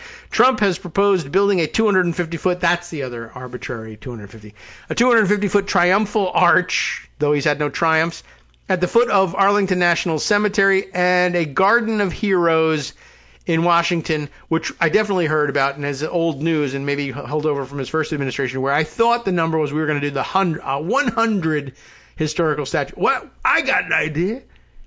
250. So now 250 statues. I don't know where they are on that, but okay. Last month, the State Department announced it would begin issuing passports featuring Trump's portrait and a signature to commemorate the anniversary, a move that did not require an act of Congress, but did require a strong stomach. In February of 2025, Representative Joe Wilson, remember that guy? You lie, Joe Wilson, introduced a bill that would order the Treasury Secretary to print $250 Federal Reserve notes featuring a portrait of Donald Trump. The bill was referred to the House Financial Services Committee, but has not received a hearing. He should just yell at them. No hearing, but you'll hear this. In a statement to the Post, the spokesperson for Wilson's office thanked Beach for endorsing the proposed legislation and said Wilson had spoken multiple times to the committee's chairman about moving it forward. So good job speaking to him about it. We can also confirm that both Treasury Secretary Bessent and President Trump have spoken with Representative Wilson about their support for this on multiple occasions, the statement said. In January, Representative Andy Barr, Republican of Kentucky, posted a photo on Twitter showing him and Beach holding a mock-up of the bill with the colors of the flag and the 250 logo. Alexander, the British painter, confirmed it was a design he had created after receiving Trump's feedback. The Post contacted Alexander because his signature appears below the mock-up design that was provided to bureau staffers in August, though I don't think that's actually going to be on the note. Anyway, for the back of the note, Alexander said he proposed a theme of women's liberation. I guess they lost that one. Featuring Betsy Ross, the seamstress who made the flags during the American Revolution. For one thing, that doesn't really have anything to do with women's liberation. Anyway, Trump's feedback, because it has nothing to do with their actual liberation, he absolutely loved it, Alexander said. Betsy Ross. What about a woman from 250 years ago? Who? You could go with like Abigail Adams. She was really actually for women's liberation, so no, strike that one. Betsy Ross. Okay. Alexander said in addition to the $250 note, he's also working on a much larger art project for the America 250 celebration, running out of time, but has had some difficulty getting regular feedback from Trump since the start of the war in Iran. And also, any feedback you get from Trump is going to be highly irregular. You can appreciate all he's got on his plate at the moment, he said, but probably with a British accent. Okay, that's the end of this story. Other exciting items of news, there are plenty. And what's a good follow-up to that one? Nothing, probably. Greg mentioned the story, of course, of the Trump administration now pursuing a criminal investigation into E. Jean Carroll. I think I'll actually hold off on that one, mostly because the story I thought I had at the ready is not, and also because there are other ones. I'm sure you've seen that one because it's so outrageous. Everyone's talking about it. We will cover it. Maybe we'll wait for some more developments and see whether there's anything more than just the pure outrage of it. But yeah, keep in mind that, again, everybody is winning their vindictive prosecution motions, and so it's highly likely that she will too. I am not certain where they think they're going with this case. I don't know why, and this is, I think, the aspect of it I'd like to look into, why they assigned it to the Chicago people. I don't know what the nexus of jurisdiction is there, or maybe they're not looking to bring the case in Chicago, but they're just importing the people they have over a barrel already who will do anything to save their jobs and moving them to presumably New York where they'll try to bring the case. But really there's nowhere for them to bring the case where they're going to get a good job. I guess they try to find out, how can we bring this to Aileen Cannon, I guess?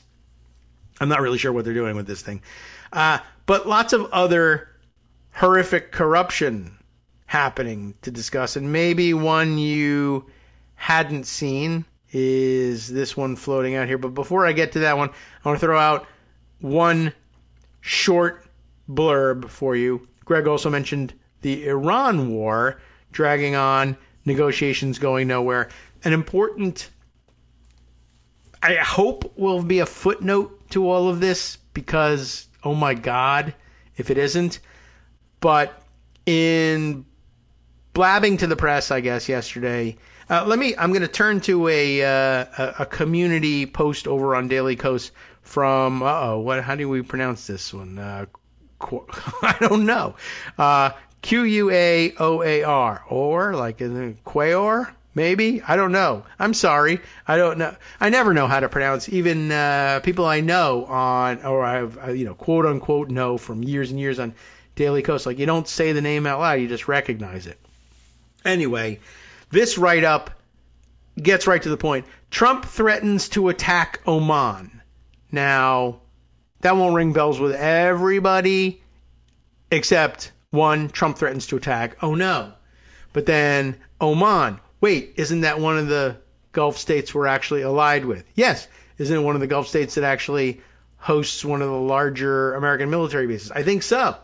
Isn't that, well, there's more to it. And Quaor, oh my goodness, I'm sorry, gets to it in a quick hit put up yesterday over at Daily Kos. Apparently, we haven't attacked enough countries in the 16 months that Trump has been terrorizing the world. Trump was asked about what the U.S. should do. How did this come up?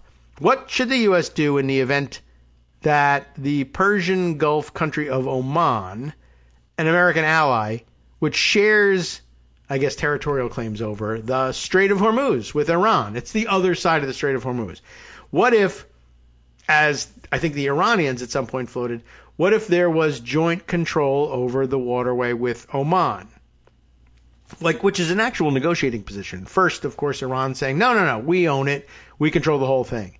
And then maybe the Western world would see this as fair and accommodating if we said, well, what about if we jointly controlled it with the people on the other side of it who are, after all, American allies? That's actually a pretty good negotiating move. But, of course, Trump is having none of it, right? Why not? Because he doesn't know what he's doing. That's why. Trump was asked, what should the U.S. do in the event that Oman and Iran proposed to jointly control the strait? Again, that's a pretty good position. What does he say? Well, Trump says what? Here's the answer. An embedded Blue Sky post from Mark Chadbourne. Who's Mark Chadbourne? I will see if I can figure that out in just a second. Is this it? Yeah. Journalist, novelist, screenwriter. There you go. And enough of all three to see it clearly. Trump just threatened to bomb Oman. How does that happen? This is his response to, what about a joint control of the Strait of Hormuz? The straits will be open to everybody, and they won't be controlled by anybody. We will watch over them, which of course means, in his mind, they'll be controlled by the United States. But he doesn't want to admit that, so he says they'll be controlled by nobody. Yeah, anarchy in the Straits of Hormuz. No, American control, just unwilling to say so. And then he says, Oman will behave just like everybody else, or we will have to blow them up. He just said it. That's just Oman, an ally. Oman got American bases. Oman, more than just that. Hang on, because Quaor knows it. Trump was asked about this. He responds this way. Well, that, he mentions in passing, they mention in passing, that should seal his victory for the next Nobel Peace Prize. It was earlier this week that Trump was hailing yet another imminent deal with Iran. I've lost count how many times that has happened. 20, 30. The media reported it like it was real instead of another steaming crock of bullshit. Wall Street drove up stock prices, but of course it was Greg knows what it was. Bullshit. Actually true, right? Will we actually attack Oman? That's the central question here. No. Someone will remind Trump not only that they're an ally, not only that there's American bases there, but there is a Trump International Hotel in Oman, in Muscat. Do they say Muscat, Oman? Wow. We're going to blow it up. I don't even care. But the damage has already been done. Nobody takes the U.S. seriously these days. That was the theme of yesterday's discussion of all of Carl Quintanella's posts, right? Nobody takes the U.S. seriously these days, and no one is willing to rely on us for anything anymore either. Oman might have to wait its turn, though. Cuba is next up in the hit parade, of course. So, yeah, just another, like, oh, my God, totally incompetent moment. You're not allowed to enter into joint administration of the Strait or we'll blow you up because nobody will control it. Anybody who tries to control it instead of us will blow you up. So you control it, right? No, nobody. And also we're going to blow up a Trump hotel in order to do it. Maybe he's willing to do that. I don't know. All right. That's just sort of an aside in the world of crazy.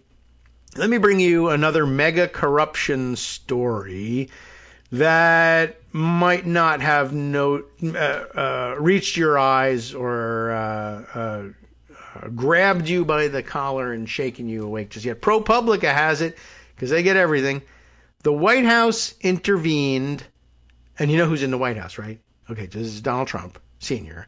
The White House intervened to get a $620 million deal, peanuts, for a company tied to Donald Trump Jr., the son of the same name, right? Just another one of those things that in any other administration, that's it. It's the biggest scandal ever. But this is not even the biggest scandal of the day. But it's pure 100% obvious corruption on its face. And you might not have heard about it yet. About 3 months before the Pentagon announced plans to lend money, the Pentagon loans money? The Pentagon lends money to Vulcan Elements. Trump Jr.'s venture capital firm took an undisclosed stake in the company. So they invested in the company, wasn't doing so great. So he calls Dad and he says, listen, we invested in this thing called Vulcan Elements. They want to win some Pentagon contracts. Can you give them the contracts? Or if not, can you just give them money so that they can post a profit so that I can take my profit from having invested in them? Answer, no, everybody goes to jail. Correct answer. Real answer, yes, we will do that. And now you can't even be audited for it because I got us exempt from IRS audits in my so-called settlement. Robert Faturecci, maybe Faturechi. That's my best stab at it for ProPublica. Reports it this way. Let's let it take us out for the day. When the Pentagon announced a $620 million loan last year to a small North Carolina startup linked to Donald Trump Jr., defense officials in the company tried to tamp down suspicions of cronyism. Well, the president's eldest son said through a spokesperson that he wasn't involved. Everybody's a coffee boy. Even the coffee boys are coffee boys. The Pentagon said Trump Jr. played no role in the record-setting deal, but it was a record. I just want to point that out. So we did play that role. And the startup's founder told reporters that his company, Vulcan Elements, received no political favoritism. Just, the Pentagon started loaning people money all of a sudden. I'm sure it was already doing it. But interviews and Defense Department records reviewed by ProPublica show that the request to loan hundreds of millions of dollars to the firm linked to Trump Jr. was made by Peter Navarro. So it's all on the up and up. Does he even have a job? He's a White House advisor, allegedly, to alleged President Donald Trump, and a friend of Trump Jr.'s. Not hard when you're passing out money. Of the dozens of companies the Pentagon was considering funding at the time, Vulcan's was the only deal initiated by a top aide to the president, said an official at the Pentagon who was not authorized to speak publicly because you're telling the truth and getting people in trouble. Well, not really getting them in trouble. You're exposing them to ridicule, but that's it.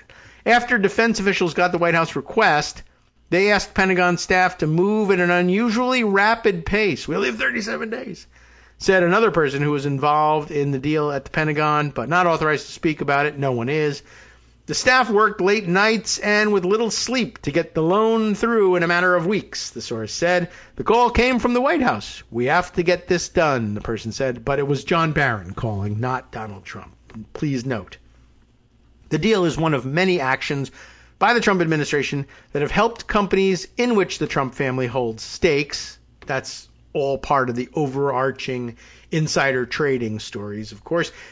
Government contracts and other benefits have gone to various Trump-linked companies, prompting allegations of self-dealing, which are correct, by Democratic lawmakers and good government experts. But ProPublica's reporting on the Vulcan loan represents the first time the awarding of a contract from a federal agency has been directly linked to White House intervention.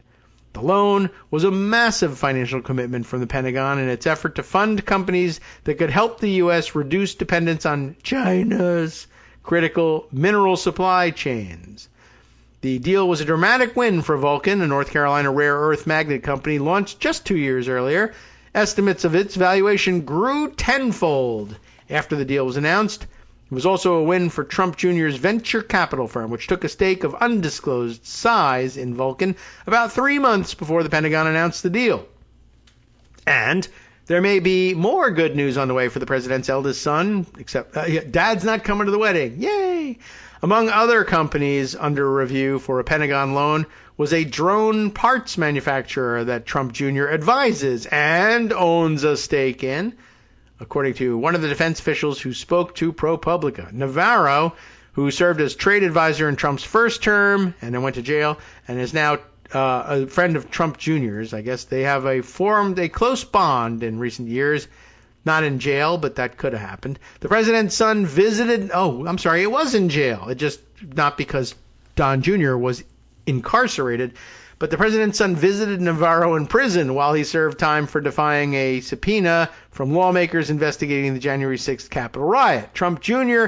was one of the small group of people Navarro dedicated his last book to for having, quote, my back when it was against the wall. Oh, we had us back against the wall. We didn't capitalize on it. Well, we'll see if we can get him there again. In a week before the Vulcan deal was announced, Trump Jr. hosted Navarro, now the president's senior counselor for trade and manufacturing, on his streaming show, encouraging his nearly 2 million subscribers, can we get 1 million? That'd be cool, to buy Navarro's book. That interview was not long after word came down from Navarro to Pentagon staff to make the massive loan to Vulcan. One of the defense officials involved in the deal said Navarro's not even a defense person, not a Pentagon person, nothing. He just picks up the phone and calls them, and everybody understands, wink, wink, Trump wants this. Navarro did not respond to questions from ProPublica when they sent to him directly. Neither did Vulcan. A White House spokesperson said in a statement that the administration is working in the best interest of the American people, adding the president's entire team, including senior counsel Navarro and officials at the Department of War, is working together with the private industry to secure America's critical mineral supply chain at Trump speed. So that's not Stephen Chung. He just would have said, they're all effing idiots. Throw them all in prison. I can't stand them. Well, anyway.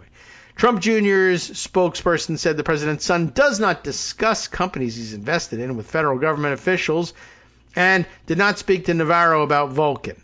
He, quote, has no knowledge about how this deal came together, the spokesperson said. The spokesperson for 1789 Capital, the venture firm where Trump Jr. is a partner, said it also played no role in Vulcan getting the loan and did not learn about the deal before it was public. Sure.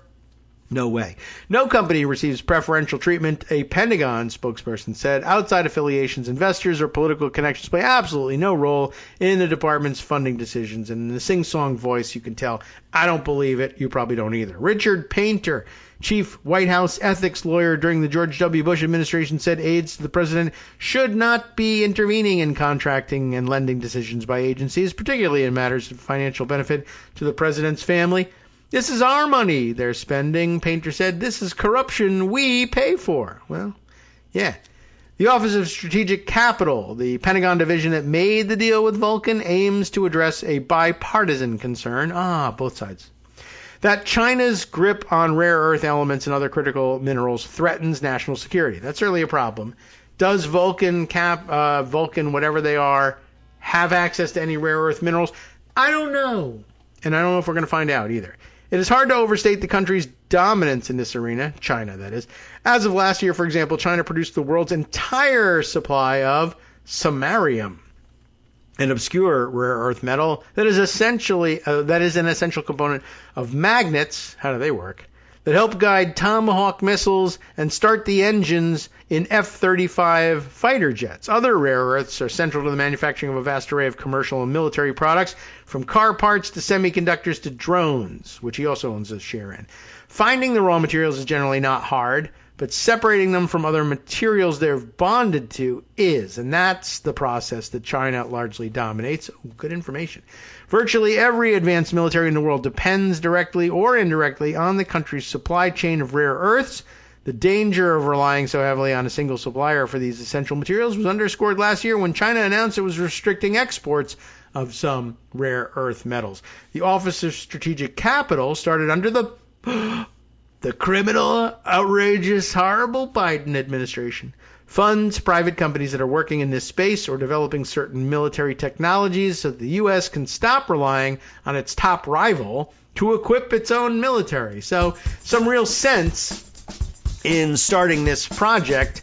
And I guess the one thing that they can thank the Biden administration for. But no, I hate them, and we're not going to thank them. The Trump administration supersized the effort, expanding its lending authority from about $1 billion to $200 billion. Why steal only $1 billion if you can steal more, right? It also radically changed how the office operated by giving money to Trump's sons, of course.